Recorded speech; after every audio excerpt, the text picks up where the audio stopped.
Hallelujah, praise the Lord. Yeshu Masih के नाम से मैं आप सब लोगों को आज के इस मीटिंग में वेलकम करता हूं।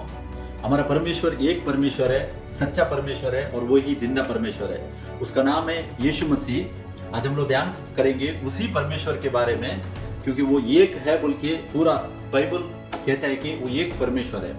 आज हम लोग वचन से ध्यान करेंगे कि वो एक परमेश्वर है। देखिए यूहन्ना 4 का 24 वचन कहता है कि परमेश्वर आत्मा है और अवश्य है कि उसके भजन करने वाले आत्मा और सच्चाई से भजन करें। भाइयों, इधर कहते हैं वचन परमेश्वर आत्मा है। आत्मा है मतलब क्या है? एक आत्मा है। इफिसियंस 4 का 4 में हम लोग पढ़ सकते हैं कि वह एक ही आत्मा है बोल के वचन कहता है। तो वही आत्मा पुराने नियम में रूह होकर, आत्मा में रहकर उसके सारे लोगों के साथ बात करता है, उसके सारे लोगों के साथ काम करता है। और नया नियम में वही आत्मा एक शरीर धारण करता है मेरे लिए और आपके लिए, आपको और मेरे को उद्धार देने के लिए। वो एक शरीर का धारण कर शरीर में आकर इस दुनिया में आता है और वो अपने आप को कुर्बान करता है ताकि हम नाश नहीं हो सके। इसके लिए वो आकर अपने आप को कुर्बान करता है और हमको उद्धार दे देता है। तो आज हम लोग आज जीवित हैं तो क्योंकि उसमें जीवन था। वचन कहता है यूहन्ना 1 का 4 में, उसमें जीवन था और वह जीवन मनुष्यों की ज्योति थी। मतलब उसी का जो उसमें जीवन था। देखिए उसमें मतलब बोलने के टाइम में उनमें एक की उधर वचन बात करता है, उसमें जीवन था और वह जीवन इंसान की रोशनी हुई। और वचन 1 का 12-13 में कहता है, यूहन्ना 1 का 12-13 में वचन कहता है कि जिन्होंने उसको अंगीकार किया, वापस इधर एक को बोलता है वचन, जिन्होंने उसको अंगीकार किया मतलब उसके नाम पे भरोसा रखा। वो नाम क्या है? यीशु मसीह है। उसको अंगीकार करना और उसके नाम पे भरोसा रखना मतलब यीशु मसीह के ऊपर भरोसा रखना। तो क्या हो जाता है, हमको जब भी हम करते हैं इस चीज को, हमको परमेश्वर के संतान होने का मौका हमारे जिंदगी में मिलता है। परमेश्वर का संतान होना सबसे बड़ा एक मौका हमारे जिंदगी में है भाइयों, क्योंकि ये मौका सब लोगों को नहीं मिलता है।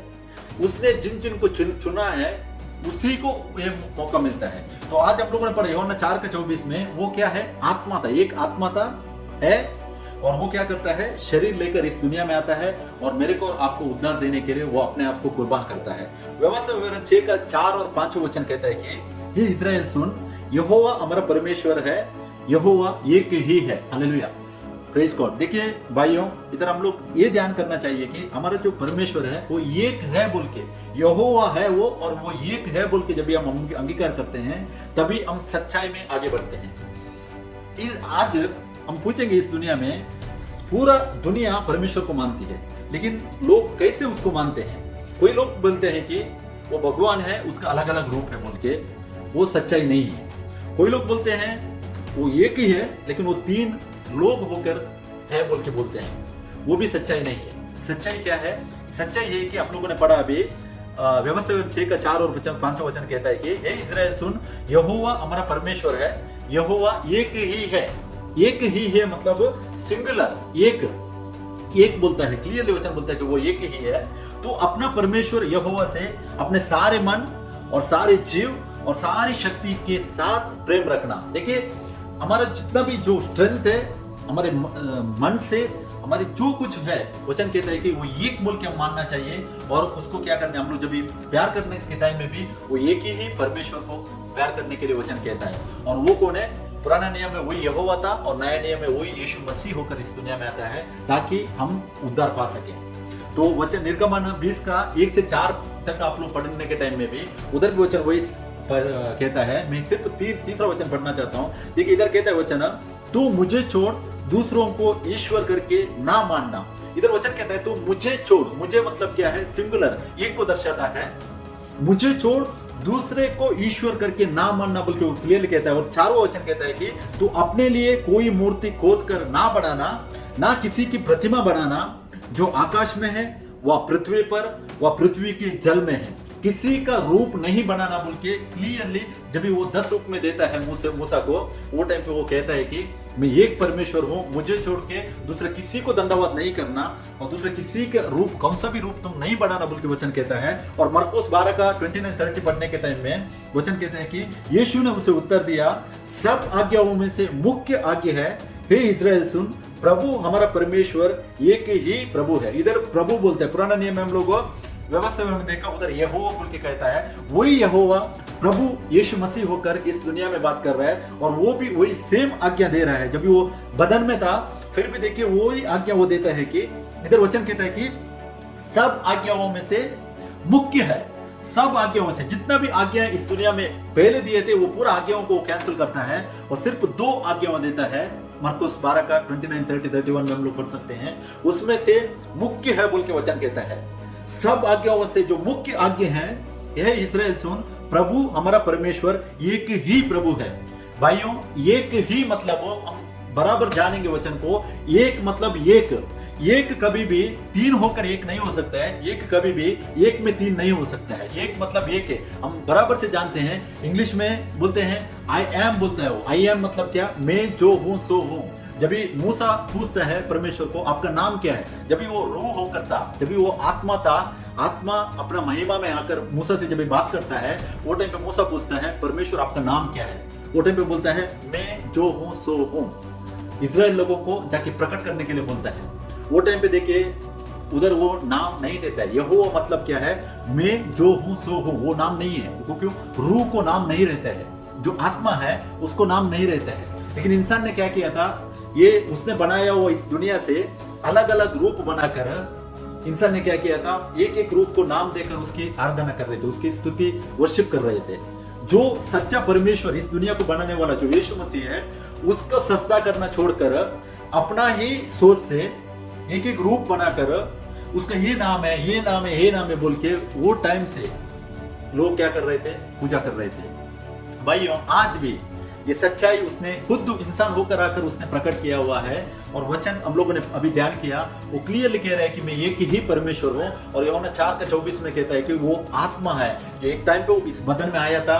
वो इस बदन को लेकर वो क्रूस में कुर्बान होता है, हमारे लिए हमको उद्धार देता है। और अभी फिर से वो उसी रूह का जो स्थान था उसका पहला, उसी रूह में वो अभी है। और उसको हम लोग यीशु मसीह बोल के पुकारते हैं। तो आज आप लोगों पूछिए आप अपने आप को, जब भी आप लोग उसकी पूजा करते हैं, क्या आप उसको एक ही बोलकर पूजा करते हैं या और कुछ दूसरा तरीके से जो दुनिया इस टाइम पे सिखाता है उसकी वजह से आप उसकी पूजा करते हैं? अपने आप को आप पूछिए। क्योंकि अगर आप लोग उसी को वो ही परमेश्वर बोल के नहीं मानेंगे तो आप लोगों को उद्धार नहीं है। अगर आप रोमियो 10:9-10 वचन पढ़ेंगे तो, और 1 कुरिन्थियस 12:3 पढ़ेंगे तो वचन उधर साफ साफ कहता है कि जब यीशु को ही प्रभु बोल के अगर हम हमारे मुंह से हम लोग अंगीकार करेंगे और हमारे दिल से हम लोग जब विश्वास करेंगे, वचन कहता है कि तभी इंसान उद्धार पाता है। उसने हमारे लिए सब काम ये दुनिया में किया हुआ है। अभी हमारा पास है, हम कैसा उसको आराधना करते हैं, हम उसको कैसा उसकी पूजा करते हैं, उसके ऊपर हमारा जो निर्णय होता है। भाइयों, उसने सब काम हमारे लिए किए हुए हैं। अभी हम कैसे विश्वास कर कर आगे बढ़ते हैं उसके ऊपर उसका जजमेंट हमारे ऊपर आता है। तो इसके लिए मरकुस 12:30 में पढ़ना चाहता हूं। देखिए, और तो अपने परमेश्वर से अपने सारे मन से और अपने सारे प्राण से और अपनी सारी बुद्धि से और अपनी सारी शक्ति से प्रेम रखना। एक परमेश्वर है तो हम लोग हमारे पूरे दिल से उसके मोहब्बत कर सकते हैं। अगर वो 3 या अगर वो अलग अलग रूप है तो हम उसकी पूरे दिल से उसकी आराधना नहीं कर सकते हैं। प्रियो, देखिए व्यवस्था 6:4-5 वचन में हम लोगों ने पढ़ा था। उसकी जब भी हम उसकी श्रद्धा, उसको मोहब्बत करने के टाइम में वचन कहता है कि सारे मन, सारे जीव और सारी शक्ति से हम लोग मोहब्बत करना चाहिए। वही मरकुस 12:30 में हम लोगों ने पढ़ा। इधर एक चीज परमेश्वर उसको ऐड करता है, वो क्या है कि सारे प्राण से और सारे मन से, सारे शक्ति से, और एक चीज इधर ऐड किया हुआ है, वो है अपनी सारी बुद्धि से। देखिए, पुराना नियम में जब भी वो रूह में आकर मूसा से बात कर रहा था, मूसा को जब भी 10 आज्ञा वो दे रहा था, वो टाइम पे वो बुद्धि के बारे में उधर नहीं मेंशन करता है। आप लोग वचन को गौर कीजिए, व्यवस्था 6:4-5 पढ़िए। उधर 3 चीजों के बारे में मेंशन करता है, सारा मन, सारा जीव और सारे शक्ति से। लेकिन नया नियम में वो वही परमेश्वर कहता है कि अपना सारे मन, सारे प्राण, सारी शक्ति और सारे बुद्धि से। क्यों वो बुद्धि से कहता है? क्योंकि जब भी वो बदन लेकर इस दुनिया में आया था, उसको मालूम था कि वो जाने के बाद उसको क्या करेंगे, लोग उसका रूप बनाकर, एक इंसान का रूप बनाकर उसकी पूजा करेंगे। तो इसके वजह से वो बोलता है कि बुद्धि में भी हम लोग उसको क्या करना चाहिए, वो एक है बोल के मानना चाहिए, और उसका रूप कौन सा भी नहीं बनाना चाहिए बोल के हम लोगों ने निर्गमन 20:4 वचन कहा। उधर कहा है कि ना किसी की प्रतिमा बनाना जो आकाश में है। आकाश मतलब ये जो हिंदी ट्रांसलेशन है, इंग्लिश में हम लोग हेवेंस बोल के पढ़ सकते हैं उसको। आकाश मतलब क्या है? स्वर्ग बोल सकते हैं। स्वर्ग का जो वो स्थान में भी हम क्या है, कौन सा भी रूप नहीं बनाना है बोल के वचन कह रहे हैं। क्यों? 2 कोरिन्थियस 5:16 अगर हम लोग वचन पढ़ेंगे तो वचन कहते हैं कि यीशु मसीह एक टाइम बदन में आया था, हम उसको बदन में जानते थे, लेकिन वचन कहता है आज से, अभी से हम उसको ऐसा नहीं जानेंगे बोल के वचन कहता है। क्यों? क्योंकि वो अपना काम करने के बाद अभी वापस उधर जाकर वही रूहानी में वो रूह होकर अभी वो उसी जगह में गया हुआ है। वापस हमको उद्धार देने के लिए वो देह को लेकर इस दुनिया में आता है, बदन को लेकर आता है। अभी वही परमेश्वर अभी वापस रूह में है। इसके लिए यूहन्ना 4:24 में पढ़ा था, परमेश्वर आत्मा है। और अभी लेकिन अभी हमको खुशी की बात है कि उसने हमको एक नाम दिया हुआ है, वो नाम है यीशु मसीह का नाम। क्यों? वो बदन में आया था, इसकी वजह से वो नाम से हम उसको जाने जाते हैं। नहीं तो हमको नाम नहीं मिलता था, नहीं तो हम भी उसको मैं जो हूं सो हूं, ऐसा जो परमेश्वर ने कहा था उसी रीति से हम लोग उसकी आराधना, उसकी स्तुति करना चाहिए था। लेकिन आज जब भी वचन हम लोगों ने पढ़ा, यूहन्ना 4:24 में कहता है कि जो कोई उसके भजन करने वाले हैं, भजन करने के टाइम में हम कैसा करना चाहिए? आत्मा और सच्चाई से भजन करना चाहिए। प्रियो, आत्मा और सच्चाई से भजन करना मतलब क्या है? आत्मा मतलब कौन है? वही है। अभी वो परिशुद्ध आत्मा होकर हमारे बीच में रहता है, हमारे अंदर रहता है, सब जगह में रहता है। जब भी हम परिशुद्ध आत्मा के बढ़कर उसकी आराधना करना और सच्चाई से आराधना करना मतलब क्या है? वो नाम है। सच्चाई क्या है? वो नाम है। अगर यूहन्ना 14:6 पढ़ेंगे तो यीशु मसीह कहता है कि मैं ही सच हूं। यूहन्ना 17:17 में कहता है कि उसका वचन, परमेश्वर का वचन ही सच है, और वो वचन कौन है? यीशु मसीह है। और वचन कहता है कि, और इधर वचन कहते हैं सच्चाई से हम उसकी आराधना करना चाहिए। मतलब जब भी हम वो नाम की आराधना करते हैं, यीशु मसीह के नाम की हम लोग जब भी आराधना करते हैं, उसके भजन करते हैं, तभी हम जो आत्मस्वरूपी परमेश्वर है, वो एक परमेश्वर है, उसकी हम लोग आराधना करते हैं। तो इसके लिए इस बात को हम जानना चाहिए कि हम जिसकी आराधना करते हैं वो कौन है बोल के हम जानना चाहिए। यूहन्ना 4:21-22 में अगर हम लोग पढ़ेंगे तो उधर वो समारिया का स्त्री को कहता है, यीशु मसीह कहता है कि तुम जिसको नहीं जानते हो उसकी तुम उपासना करते हो या उसकी तुम भजन करता है, लेकिन हम जिसको जानते हैं उसकी हम उपासना करते हैं। आज भाइयों, जितने भी वचन सुनने वाले हैं, तो मैं आप सब लोगों को मैं पूछना चाहता हूँ, क्या आप लोग जो उसकी भजन करते हैं उसके बारे में आप जानते हैं? और वही यीशु मसीह बोल के आप जानते हैं, उसी को प्रभु बोल के आप लोगों ने अंगीकार किया है, तो आपका उद्धार है। नहीं तो किसी का भी उद्धार नहीं है, क्योंकि वो एक आत्मा है, वो एक परमेश्वर है, वो नॉट 3 in 1 है, और नॉट अलग अलग रूप है, वो कुछ भी नहीं है, वो एक परमेश्वर, और उसका नाम ही है यीशु मसीह है। यीशु मसीह को ही अपना उद्धार करता बोल के अगर आप लोगों ने अंगीकार करके उसकी आराधना कर रहे हैं, सच्चाई और आत्मा से आप लोग अगर उसकी उपासना करते हैं, उसकी भजन करते हैं, तो आप उद्धार पा सकते हैं। और एक वचन देखिए, 1 तीमुथियुस 1:17 वचन कहता है कि अब सनातन राजा अर्थात अविनाशी अद्वैत परमेश्वर बोलता है। इधर वचन 1 तीमुथियुस 1:17 में बोलता है कि वो अद्वैत परमेश्वर है। मैं पूरा वचन नहीं पढ़ूंगा, बहुत टाइम जाता है, आप लोग ध्यान कीजिए, मैं वर्ष का रेफरेंस देगा। इधर देखिए अद्वैत परमेश्वर कहता है। और 1 तीमुथियुस 6:15 और 16 वचन पढ़ेंगे तो उधर भी वचन कहता है कि जिसे वह ठीक समयों में दिखाएगा, जो परम प्रधान और अद्वैत अधिपति और राजाओं का राजा और प्रभुओं का प्रभु है। इधर भी देखिए परम धन्य और अद्वैत बोलता है। अद्वैत मतलब क्या है? इंग्लिश में एलोन, एक एलोन बोल के बोलता है। और उसी का 16 वचन पढ़ेंगे तो, और अमरता केवल उसी की है। अमरता मतलब क्या है? एटर्निटी, इमॉर्टैलिटी बोल के हम लोग इंग्लिश बोलते हैं, एटर्नल बोलते हैं। और वचन कहता है कि अमरता केवल उसी की है। किसकी है? यीशु मसीह की है। तो इसके लिए वो एक परमेश्वर है। और उसके बाद जकरिया 2:10 और 11 वचन पढ़ेंगे तो उधर कहता है कि हे सियोन, ऊंचे स्वर से गा और आनंद कर, क्योंकि देख मैं आकर तेरे बीच मैं निवास करूंगा। देखिए इधर कहता है कि मैं आकर तेरे बीच में मैं निवास करूंगा। और नया नियम में हम जानते हैं 1 कोरिन्थियस 3:16 में, 1 कोरिन्थियस 6:19 में और 2 कोरिन्थियस 6:16 में, ये 3 वचन अगर हम लोग ध्यान करेंगे तो वो आत्मा होकर, परिशुद्ध आत्मा होकर वो हमारे बीच में वास करता है। देखिए वचन इधर हम लोग जकरिया 2:10 में पढ़ा था, मैं आकर तेरे बीच में निवास करूंगा। तेरे बीच में मतलब क्या है? मेरे बीच में किधर? मेरे अंदर, मेरा हृदय में वो वास कर सकता है। ये किधर लिखा हुआ है? उसने जकरिया में कहा। यहोवा कहता है उधर, मैं आकर तेरे बीच में वास करूंगा। और नया नियम में वही परिशुद्ध आत्मा होकर आज हमारे बीच में, हमारे अंदर वास करता है। तो इसके लिए 11 वचन देखिए, उधर भी वो कहता है कि उस समय बहुत ही जातियां यहोवा से मिल जाएंगे और मेरी प्रजा हो जाएंगे बोलता है। मेरी प्रजा बोलता है, मेरी मतलब क्या है? एक को दर्शाता है। और मैं तेरे बीच में वास करूंगा बोलता है इधर भी। हमारे बीच में वास करने वाला कौन है? रूह है, परमेश्वर आत्मा है। वही आत्मा परिशुद्ध आत्मा होकर आज हमारे बीच में वास करता है। क्यों?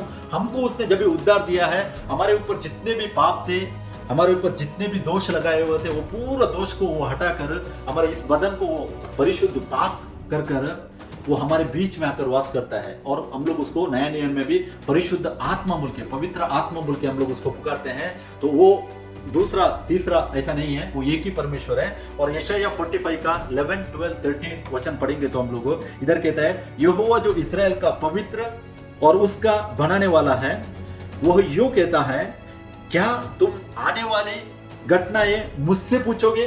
देखिए इधर बोलते हैं मुझसे पूछोगे, क्या मेरे पुत्रों और मेरे कामों के विषय में मुझे आज्ञा देंगे? देखिए इधर बोलता है कि मुझसे पूछोगे, मेरे पुत्रों और मेरे कामों के विषय में मुझे आज्ञा देंगे बोलता है। मुझे, मैं बोल के वो कहता है। और 12 वचन में, मैं ही ने पृथ्वी को बनाया और उसके ऊपर मनुष्यों को सृजा है। मैंने अपने ही हाथों से आकाश को ताना और उसके सारे गणों को आज्ञा दी है। और मैं ही ने उस पुरुष को धार्मिकता से उबारा है और मैं उसके सब मार्गों को सीधा करूंगा और मेरे नगर को फिर बसावेगा और मेरे बंधुओं को बिना दाम या बादल लिए छुड़ा देगा। सेनाओं का यहोवा का यही वचन है। देखिए परमेश्वर 13 वचन में भी ऐसा ही, ऐसा या 45 का 13 वचन में भी देखिए हर एक जगह में बोलता है कि मैं ही ने उस पुरुष को धार्मिकता से उबारा है और मैं, इधर बोलता है मैं, मेरे नगर, मेरे बंधुओं। हर एक जगह में जो भी वचन मिलता है हमको, एक परमेश्वर के बारे में वचन को हम लोग ध्यान कर सकते हैं। फिर ये कैसा लोग आज उसको गलत तरीके से, एक परमेश्वर, 3 लोग, पिता अलग, पुत्र अलग, पवित्र आत्मा अलग, सिर्फ नया नियम में क्यों ऐसा करते हैं? क्योंकि वचन की कमी होने से ऐसा होता है। तो इसके लिए वचन जो रेफरेंस मैं आपको आज शेयर कर रहा हूँ, इसको नोट करके रखिएगा, इसको आप लोग पढ़िएगा और जब भी आपको सच्चाई मालूम पड़ेगी, देखिए तभी आपका उद्धार होता है, नहीं तो उद्धार नहीं होता है। अगर आप उसी को यीशु मसीह बोल के अंगीकार नहीं करोगे तो जिंदगी में उद्धार नहीं पा सकते। और हमारे पास वचन कहता है कि एक ही, अगर हम लोग ज़बूर 115 का 16-17 वचन पढ़ेंगे तो वचन कहता है कि उधर हमारे पास एक ही जिंदगी है। एक बार अगर हम इस दुनिया से चले गए, बाद में हम लोग उसकी स्तुति नहीं कर सकते हैं, उसको हम लोग अंगीकार नहीं कर सकते हैं। इसके लिए वो खुद बदन लेकर आता है कि इस दुनिया में हम उद्धार पाने का बोल के, उधर जाने के बाद कोई उद्धार नहीं है। इधर उद्धार मिला तो इधर बच गए, नहीं तो नहीं बच सकते हैं। ये सच्चाई है और ये सुसमाचार है। ये सुसमाचार आप लोगों को मैं पहुंचा रहा हूं ताकि आप लोग ग्रहण करो, उसको ग्रहण करो। हम लोगों ने पढ़ा यूहन्ना 1:12 में, जितनों ने उसको ग्रहण किया, एक परमेश्वर को ग्रहण करते हैं क्योंकि उसी में जीवन था, तो ही हम लोग बच सकते हैं भाइयों और बहनों यीशु मसीह में। तो इसके लिए 1 राजा 3 का 10 में भी वचन कहता है कि इस बात से प्रभु प्रसन्न हुआ। देखिए प्रभु प्रसन्न हुआ, प्रभु कौन है? यीशु मसीह है। और यशायाह 10 का 24 में भी वचन कहता है कि इसलिए प्रभु सेनाओं का यहोवा यूं कहता है कि सिय्योन में रहने वाले मेरी प्रजा, इधर देखिए मेरी प्रजा कहता है, और अश्शूर से मत डर, चाहे वह सोंटे में तुझे मारे और मिस्र की नाई तेरी ऊपर चढ़ी उठाए, कुछ भी होने दो। वो बोलता है कि मेरी प्रजा है तू, तुम डरो मत बोल के वचन कहता है। और यशायाह 45 का 7 और 8 पढ़ेंगे तो उधर भी कहता है कि मैं उजालों को बनाने वाला और अंधियारों का सृजनहार हूं। देखिए उजालों को बनाने वाला मैं हूं बोलता है यहोवा, और मैं शांति का दाता और विपत्ति का रचता हूं। मैं यहोवा ही इन सब बातों का करता हूं। देखिए इधर भी वो कहता है कि मैं, और 8वां वचन कहता है कि मैं यहोवा ही ने उसे उत्पन्न किया है, मैंने ही उसके उत्पन्न किया है बोल के इधर भी कहता है। ये वचन यशायाह 45 का 7 और 8, मलाकी 2 का 10 में भी अगर पढ़ेंगे तो हम लोग उधर भी वचन कहता है कि क्या हम सबों का एक ही पिता नहीं, क्वेश्चन मार्क डाल के पूछा है। और उसके बाद वचन कहता है क्या एक ही परमेश्वर ने हमको उत्पन्न नहीं किया है? ये इधर क्वेश्चन मार्क डाल के आपको क्वेश्चन कर रहा है भाई और बहनों। वचन कहता है कि एक ही, मैं एक ही पिता नहीं हूं। परमेश्वर हमसे क्वेश्चन करके पूछ रहा है कि मैं ही एक परमेश्वर नहीं हूं, और वो कहता है कि मैं ही एक ही पिता नहीं हूं। ऐसा क्वेश्चन मार्क डाल के वो हमको पूछ रहा है, क्योंकि ये दुनिया सजाने वाला वो परमेश्वर एक आत्मा है। हम लोगों ने वचन से ध्यान किया, इस बात को हम अंगीकार करना चाहिए। और उसका नाम यीशु मसीह बोल के अगर हम अंगीकार नहीं करेंगे तो किसी को भी उद्धार नहीं मिलेगा। देखिए 1 कोरिन्थियों 8 का 6 में भी वो कहता है कि तो भी हमारे निकट तो एक ही परमेश्वर है, अर्थात पिता जिसकी ओर से सब वस्तु है और हम उसी के लिए, और एक ही प्रभु है, वही प्रभु होकर इस दुनिया में आता है, एक ही पिता है, एक ही परमेश्वर है, वही प्रभु होकर इस दुनिया में आता है, अर्थात यीशु मसीह जिसके द्वारा सब वस्तु हुए और हम भी उसी के द्वारा है। हालेलुया, हमको उसी के द्वारा बनाया, इसके लिए हम इस दुनिया में अभी भी जिंदा हैं, जीवित हैं, और उसने हमें उद्धार दिया हुआ है, उसके लिए आज हम लोग खड़े हैं इधर। तो इसके लिए पहला कोरिन्थियों 8:6 पढ़ा, योएल 2:30 और 31 का वचन भी पढ़ेंगे तो उधर भी कहता है कि और मैं आकाश में और सारी पृथ्वी पर चमत्कार अर्थात लहू और आग और धुएं का खंभे दिखाऊंगा, यहोवा के उस बड़े और भयानक दिन के आने से पहले। बोलते हैं वचन में, बोलता है उधर, बोलता है वचन योएल 2:30 में बोलता है कि मैं आकाश में और पृथ्वी पर अर्थात हर एक चीज में उत्पन्न करूंगा। कभी जब वो बड़ा दिन आने के टाइम में, और वो नया नियम में प्रेरितों का काम में भी आपको पढ़ने के लिए मिलता है, 2 अध्याय 19 का और 20 का वचन में सेम वचन कहता है कि वही यीशु मसीह बोल के उधर दर्शाता है। यहोवा ही यीशु मसीह होकर इस दुनिया में आया था और वो आके परमेश्वर का पुत्र होकर आके वो मर के गया हुआ है। अभी वापस वो मनुष्य का पुत्र होकर हमको और आपको इस दुनिया से लेके जाने के लिए वो आने वाला है। तो उसके बाद पहले कोरिन्थियों 1:24 में भी हम लोग पढ़ सकते हैं कि उनके निकट मसीह परमेश्वर की सामर्थ और परमेश्वर का ज्ञान है बोल के वचन कहता है। मसीह वही मसीह होकर हर एक चीज वो इस दुनिया में लेकर आता है ताकि हमको और आपको वो चीज पा सके। जो आदम ने खोया था उस चीज को वापस वो रीबिल्ड हमारे जिंदगी में करता है। और फिलिपियों 2:10 और 11 वचन अगर हम लोग पढ़ेंगे तो उधर कहता है कि हर एक घुटना यीशु के नाम पर टिकेगा और हर एक जबान अंगीकार करेगी यीशु ही मसीह, मतलब यीशु मसीह ही प्रभु बोल के अंगीकार करेगा बोल के वचन कहता है। यही वचन अगर आप लोग यशायाह 45:23 में पढ़ेगा तो उधर यहोवा कहता है कि मैंने अपने ही शपथ खाई, धर्म के अनुसार मेरे मुख से यह वचन निकला है और वह नहीं टलेगा। प्रत्येक घुटना मेरे सम्मुख झुकेगा और प्रत्येक के मुख से मेरी ही शपथ खाई जाएगी। देखिए यशायाह 45:23 कहता है कि हर एक घुटना उसके सामने टिकेगा, यहोवा के सामने, और हर एक जबान क्या करेगी, उसकी शपथ खाएगी। क्या है बोल के, यीशु के नाम से घुटना टिकेगा। नया नियम में फिलिपियंस 2:10 और 11 कहता है कि यीशु के नाम से घुटना टिकेगा और हर एक जीभ अंगीकार करेगी कि यीशु मसीह ही प्रभु है। देखिए पुराना नियम में यहोवा कह रहा है, नया नियम में वही यहोवा यीशु मसीह होकर वो एक नाम देकर बोलता है वही नाम पे आप लोग झुकेंगे। पुराना नियम में नाम नहीं था, वो रूह बदन में था और वो नाम हमको आसमान से मिलता है। अगर हम लोग मत्ती 1:21 और लूका 1:31 पढ़ेंगे तो उधर कहता है कि जो नाम यीशु हमको मिला हुआ है वो हमको स्वर्ग से मिला हुआ है। इस दुनिया में इंसान ने दिया हुआ नाम नहीं है, वो खुद उसने परमेश्वर यहोवा ने यीशु का नाम लेकर वो यीशु मसीह होकर इस दुनिया में आता है और वही नाम से हर एक घुटना टिकेगा बोलता है। यीशु के नाम से हर एक घुटना टिकेगा। क्यों? क्योंकि उसने अपना पाक लहू इस दुनिया में बहाया हुआ है ताकि हम उद्धार पा सकें। तो इसके लिए उस नाम से हर एक घुटना टिकेगी। अगर आज अभी कोई अंगीकार नहीं किया है, एक दिन आएगा उस दिन में वो लोग भी अंगीकार करेंगे, करना ही पड़ेगा सबको। सब घुटना यीशु के नाम से झुकना ही पड़ेगा। क्यों? उसने हर एक मेरे लिए आपके लिए उद्धार के लिए नहीं है, उसने हर एक लोगों के लिए लहू बहाया। वचन कह रहा है क्लियरली, उसने हर एक लोगों के लिए लहू बहाया ताकि हर एक लोग जीवन पा सके। इसके लिए पुराने नियम बोलते हैं कि प्रत्येक घुटना मेरे सम्मुख टिकेगा, झुकेगा। यशायाह 45:23 बोलते हैं प्रत्येक घुटना मेरे सम्मुख झुकेगा और प्रत्येक के मुख से मेरी ही शपथ खाई जाएगी। वो मेरी ही शपथ क्या है? नया नियम में हमको उसका आंसर मिलता है क्योंकि ये हर एक जीव अंगीकार करेगी थी यीशु मसीह ही प्रभु है। तो ये सच्चाई है और यही वचन आप लोग रोमन्स 14:10 और 11 में भी पढ़ सकते हैं। टाइम नहीं इसके लिए मैं आपको एक्सप्लेन नहीं कर रहा हूँ। उसके बाद रोमियो 9:5 देखिए, बोलते हैं कि पुरखे भी उन्हीं के थे। पुरखे मतलब कौन है? अब्राहम, इसहाक, याकूब, वो लोग पुरखे भी उन्हीं के हैं और मसीह भी शरीर के भाव से उन्हीं में से हुआ। मसीह भी उन्हीं के जनरेशन से इस दुनिया में आता है। आपको मालूम है दाऊद का वंश से वो आता है और जो सबके ऊपर परम परमेश्वर युगानुयुग धन्य है, आमीन। मसीह ही इधर बोलता है कि रोमियो 9:5 में मसीह ही पुरखों का जो जनरेशन था उसी में से इस दुनिया में आता है और जो सबके ऊपर था वो सबके ऊपर था, वो सबसे अपने आप को वो क्या करता है? अपने आप को झुकाकर, मतलब वो अपने आप को वो खत्म कर अगर फिलिपिन 2:6-7 आप लोग पढ़ेंगे तो वो बोलते उधर अपने आप को उसने खत्म किया इस दुनिया में आने के लिए, ताकि मेरे को और आपको जीवन दे सके। तो वो अपने आप को खत्म करके इस दुनिया में आता है। लूका 2:11 जब भी हम लोग पढ़ते हैं, उधर बोलते हैं जब भी वो बच्चा पैदा होता है, उधर वचन कहता है कि और यही मसीह प्रभु है बोल के बोलता है।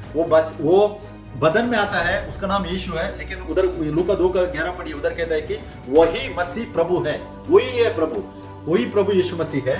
और फिलिपियंस का 2:6-7 महीने अभी पढ़ा, परमेश्वर के स्वरूप में वो होकर भी वो क्या करता है, अपने आप को वो खत्म करता है और क्या करता है, एक नॉर्मल मेरे जैसा आपके जैसा एक रूप धारण, इंसान का रूप धारण करके वचन कहता है कि वो हमको प्रकट होता है इस दुनिया में। अगर हम लोग पहला तीमुथियुस 3:16 में पढ़ेंगे तो उधर की भी कहता है कि परमेश्वर देहधारी होकर प्रकट हुआ इस दुनिया में बोल के वचन कहता है। तो इसके लिए वो एक परमेश्वर था, पहले भी एक, जब इस दुनिया बनाया था वो एक ही था, रूह में था, और इस दुनिया में जब ये आया वही बदन लेकर इस दुनिया में आता है। क्योंकि अगर दूसरा कोई किसी को भी अगर उसका परिश्रम को बेचता था या दूसरा किसी को बना के बेचता तो किसी को भी उद्धार नहीं था। इस बात को हम लोगों को अच्छे से समझना चाहिए। अगर दूसरा किसी को भी वो बदन लेकर इस दुनिया में बेचता था तो हमको आज उद्धार नहीं था, हम लोग अनंतकालिक नाश में जाते थे। आदम में जो किया हुआ पाप की वजह से हर एक इंसान नाश होता था।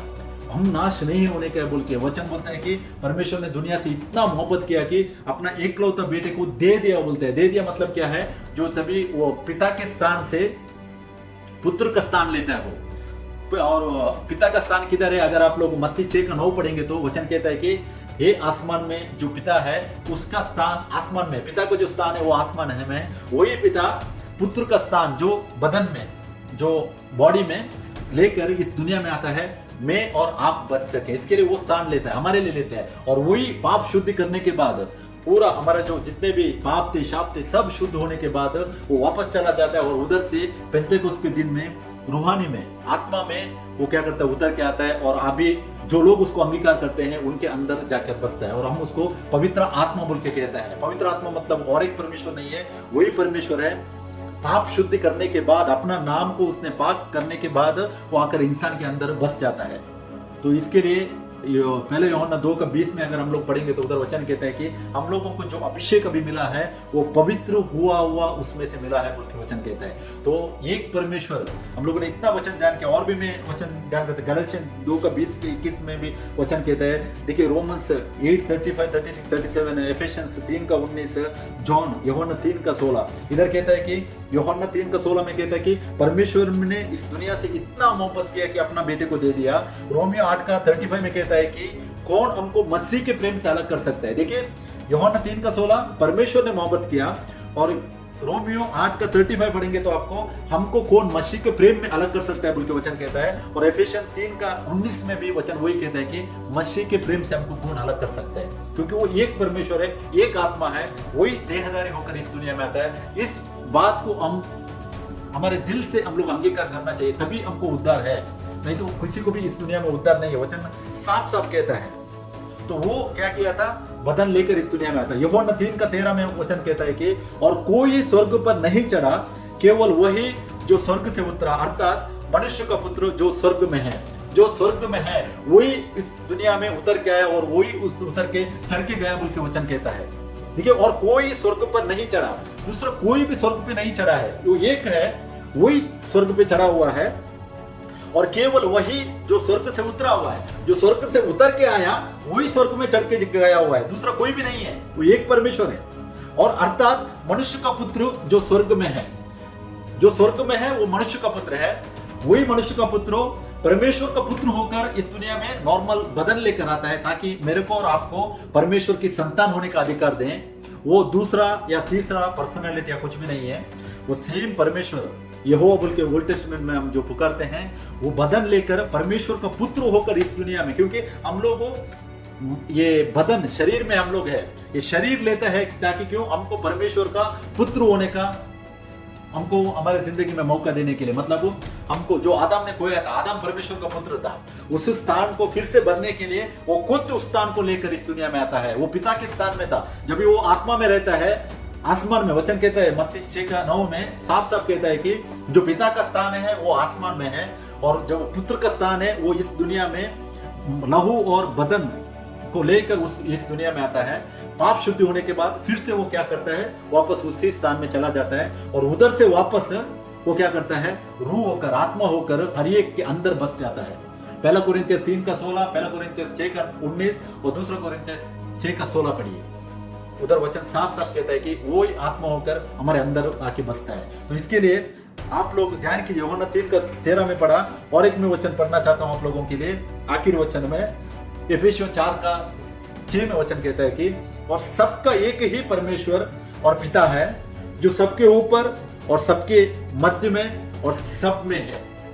देखिए इफिसियन 4:6 में पौलुस साफ साफ कहता है कि और सबका एक ही परमेश्वर है। और वो कौन है, वो पिता है। मैंने बोला पिता का स्थान जो है आसमान में है, पुत्र का स्थान लेकर इस दुनिया में आता है और वो वापस पुत्र का स्थान से पिता के स्थान में जाता है और उधर से रूह होकर जो विश्वास करते हैं उनके अंदर आके बस जाता है।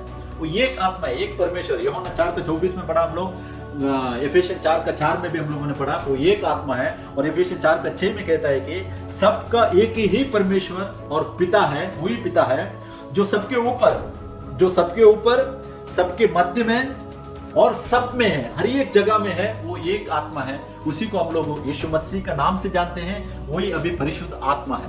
परिशुद्ध आत्मा क्यों हम लोग उसको बोलते हैं, क्योंकि अपना नाम उसने क्या किया है हमारे जिंदगी में, इंसानों की जिंदगी में और इंसानों के बीच में, इस दुनिया में उसने पाक बनाया। जो आदम ने उसको झूठा बनाया था, उसका कहना ना मानकर, उसका आज्ञा को तोड़कर जो आदम ने उसको झूठा बनाया था और शैतान को उसने उसका कहना माना था, उसी परमेश्वर क्या करता है, आदम का गलती की वजह से अपने आप को वो कुर्बान करता है और इस दुनिया में शरीर में आता है। तो वो दूसरा या तीसरा नहीं है, वो एक परमेश्वर है। आज इतना सा वचन हम लोगों ने ध्यान किया है और हर एक जगह में वचन कहता है कि वो कहता है कि मैं जो हूं सो हूं। रूह में जब था वो बोलता है मैं जो हूं सो हूं, और वही बदन लेकर आता है, यीशु होकर इस दुनिया में आता है और अभी पवित्र आत्मा होकर वो आपके और मेरे बीच में, हमारे अंदर हर एक जगह में वो वास करता है, क्योंकि उसने अपना लहू बहाकर हमको मोल लिया गया हुआ है। वचन कहता है कि उसका लहू उसने बहाकर हमको मोल लिया गया हुआ है और ये सुसमाचार है। सुसमाचार जो ये अंगीकार करता है उसका ही उद्धार होता है। रोमियो 10:9 और 10 पढ़िए, उसको उस वचन के ऊपर ध्यान कीजिएगा, क्योंकि यीशु को प्रभु बोल के जो अंगीकार करता है और दिल से उसके ऊपर विश्वास रखता है, उसी का उद्धार होता है। पहला कोरिन्थियस 12:3 में भी वचन कहता है और प्रेरितों का काम 1:8 में वचन कहता है। यीशु मसीह कहता है कि जब भी उसका आत्मा आएगा तो हर एक जगह में, यरूशलेम में, समारिया में, युदाया में और ये दुनिया के कोने कोने में, तो यीशु मसीह बोलता है कि मेरे गवाह बनो, बोलता है मेरे गवाह। उधर नहीं बोलता है कि हमारा गवाह बनो। पुराने नियम में वो मेरा मैं बोला था, नया नियम में वो बोलता है मेरा गवाह बनो, मेरे गवाह बनो बोलते हैं। तो इसके लिए मसीह में भाइयों और बहनों, अगर आप लोगों ने अभी तक उसको डिवाइड किया था, पिता अलग है, पुत्र अलग है और आत्मा अलग है, तो आज वचन साफ साफ जो वचन आप लोगों को मैंने इधर शेयर किया है, वचन के ऊपर गौर करो। जितना भी रेफरेंस मैंने दिया आपको बाइबल से, आप लोग उसको स्टडी करो और एक परमेश्वर के ऊपर विश्वास रखो। जब भी आप एक परमेश्वर, वो एक बोल के मानेंगे और उसकी उपासना करेंगे, तभी आपका उद्धार होता है। क्योंकि इजराइल लोगों को देखो, पुराना नियम में वो लोग उसको एक बोल के मानते थे, यहोवा बोलते थे वो लोग, यावे मतलब यहोवा मतलब मैं जो हूं सो हूं। यहोवा मतलब क्या है, मैं जो हूं सो हूं। एक परमेश्वर को लोग मानते थे। और नया नियम में आने के टाइम में वो 3 या अलग अलग रूप होने का चांस नहीं है, वो उसका पोजीशन चेंज करता है। जो पिता के स्थान में पुराना नियम में उसका जो नबी लोग थे, नबियों से वो बात किया वो परमेश्वर, नया नियम में आते ही वो 3 नहीं हो सकता है। आप लोग इस बात को गौर कीजिए और वचन से ध्यान कीजिए। जो रेफरेंस मैंने आपको दिया हुआ है, सब वचन का रेफरेंस को गौर कीजिए, इसके ऊपर ध्यान कीजिएगा और एक परमेश्वर बोल के मानिए। एक परमेश्वर बोल के आप लोग मानेंगे और उसी का नाम यीशु मसीह है बोल के मानेंगे और वही हमारा उद्धार करता बोल के आप लोग अगर मानेंगे तो तभी आपका उद्धार हो सकता है, नहीं तो उद्धार नहीं है। अगर आप मानेंगे कि वो 3 में से एक है, वो दूसरा पर्सन, सेकंड पर्सन होकर इस दुनिया में आके आपके लिए कुर्बान होकर बोल के अगर आप लोग मानेंगे तो आप लोगों को वचन साफ साफ कहता है कि किसी को भी उद्धार नहीं है। क्योंकि यूहन्ना 1:4 में कहता है कि उसी में जीवन था, उसमें जीवन था और वो जीवन इंसानों की क्या होता है, रोशनी बनता है। और यूहन्ना 1:12 कहता है कि जिन्होंने उसको अंगीकार किया, किसको, एक परमेश्वर को अंगीकार किया है, उसके ऊपर उसका नाम पर विश्वास रखा। वो नाम क्या है, यीशु मसीह है, उसके ऊपर विश्वास कर, उन्हीं का उद्धार होता है। तो इसके लिए मैं नेक्स्ट वीडियो में आप लोगों को बपतिस्मा के बारे में भी वचन से एक्सप्लेन करूंगा। तो मैं आप लोगों के लिए दुआ करता हूँ, सबके लिए मेरी दुआ है कि ये वचन सबको प्रकट होने का है, क्योंकि सच्चाई सबको मालूम होने का है। परमेश्वर की इच्छा यही है कि उसने दुनिया से ऐसा मोहब्बत किया कि अपने इकलौते बेटे को दे दिया ताकि कोई भी नाश नहीं हो सके, हर एक लोग जीवन पा सके, ये उसकी इच्छा थी। तो उसके लिए वो आके कुर्बान होता है, अपने आप को वो क्या करता है, खत्म कर कर इस दुनिया में आकर वो कुर्बान होता है। उसके पास सब कुछ था, उसका महिमा था, उसके पास उसके पोजीशन था, सब कुछ था, सब कुछ। वचन कहता है फिलिपिन 2:6-7 में पढ़िए आप, वचन कहता है कि वो सब कुछ छोड़ देता है, वो हमारे लिए वो छोड़ देता है। क्योंकि यिर्मयाह 31:3 में वो कहता है कि उसने हमसे जो मोहब्बत किया है वो अनंतकालिक मोहब्बत है, वो कभी भी खत्म नहीं होने वाला है। इंसान एक टाइम के लिए मुड़कर पीछे जा सकता है, लेकिन वचन कहता है कि परमेश्वर कहता है कि मैं कभी भी मुड़कर पीछे नहीं जाऊंगा, क्योंकि मैंने तुमसे मोहब्बत किया है, वो अनंतकालिक मोहब्बत है, वो कभी भी खत्म नहीं होने वाला मोहब्बत है। उसके वजह से वो आकर अपने आप को खत्म कर कर वो हमारे लिए कुर्बान होता है। और ये सच्चाई को जब भी आप लोग मनन करेंगे और उसको अंगीकार करेंगे तभी उद्धार होता है। मैं फिर से कहता हूँ, एक बार इस दुनिया से चला जाने के बाद, एक बार इस बदन छोड़ के जाने के बाद में उद्धार नहीं है, उद्धार इधर ही है। वो इस दुनिया में आकर कुर्बान हुआ है ताकि इस दुनिया में हम लोग उद्धार पा सकें। तो इसके लिए विश्वास करो कि वो एक परमेश्वर है और वो उसी का नाम है यीशु मसीह है, तभी उद्धार हो जाएगा। सबको जय मसीह की। मैं यीशु मसीह को धन्यवाद करता हूँ, उसने वचन से थोड़ा बात करने के लिए उसने मौका दिया, इसके लिए मैं धन्यवाद करता हूँ। अगर आप लोगों को कुछ डाउट है, मेरा नंबर में इधर रिफ्लेक्ट किया है मैंने, आप लोग कभी भी कॉल कर सकते हैं। हम लोग वचन से जान करेंगे, बात करेंगे। सबको जय मसीह। Thank you.